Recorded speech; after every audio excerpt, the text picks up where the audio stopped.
কিছু কিছু সময় কিছু কিছু কুত্তার জবাব দিতে হয়, নাহলে ভাববো যে আপনি সবসময় আমার ভয় পান। তো তেমনটাই আমার সাথে এইবার ঘটছে। আপনাদের এই বিষয়টা শেয়ার করি। তো পাসপোর্ট অফিসে গেছিলাম, বললাম যে পাসপোর্টটা জমা দেবো, বললো টাকা ছাড়া পাসপোর্ট জমা নেবো না। আর টাকাগুলো অনেক লাগবো, তো টাকার মাত্রাগুলো অনেক বেশি, তাই মাথা টেনশন করতেছে। টাকা পয়সা ম্যানেজ করে পাসপোর্টটা জমা দিয়ে আসতে হইব। আর মানুষের অবস্থা যে খারাপ এটা সবাই দেখতেছেন, বলার মতন কিছুই নেই। এদিকে আমাদের কুত্তা, যে বড় কুত্তা মানে আমার বস, ওর সাথে এমন একটা ঝগড়া লাগছে ভাই, মানে ওই ভাবে যে সবসময় আমি ওরা ডরাই। তো অ্যাকচুয়ালি ঝগড়া লাগানো ভালো হয়েছে, কারণ কিছু কিছু কুত্তার বোঝা দরকার আছে। তোর সম্মান দেই তার মানে এটা না আমি তোর ডরাই। তো ওর সাথে ঝগড়াঝাড়ি করে ভাই উপকার একটাই পেলাম, তারপরের দিন এত ভালো ব্যবহার, মানে গার্লফ্রেন্ড বয়ফ্রেন্ড এত ওরা ভালোবাসে না আমার যতটা মনে করেন ভালোভাবে আমার সাথে কথা বলতেছে। মানে ভাবলো যে এটা আমার আর বালদা কোনো কিছুতে জিজ্ঞেস করবো না, এটা ঝাড়াঝাড়ি পারাপারি করবো, আমার দোকানে হালা খেয়ে যাবো।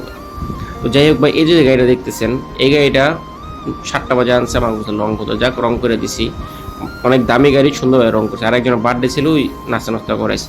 বাসায় চলে আসছে, এই সাইজ কাটটার জন্য মানে এমন তুমুল ঝরগা লাগছে যা বলার বাইরে। ওরা আত্মপোলা আছে কিছুটি, ওরা বলছে ওরা করছে আমি পারবো না, ওরা পারবো না, এই জন্য আমার ফোন দিচ্ছে। তো যাই হোক, এই কাজটা শেষ করে বাসায় চলে আসছে। সবাই ভালো দেখুন।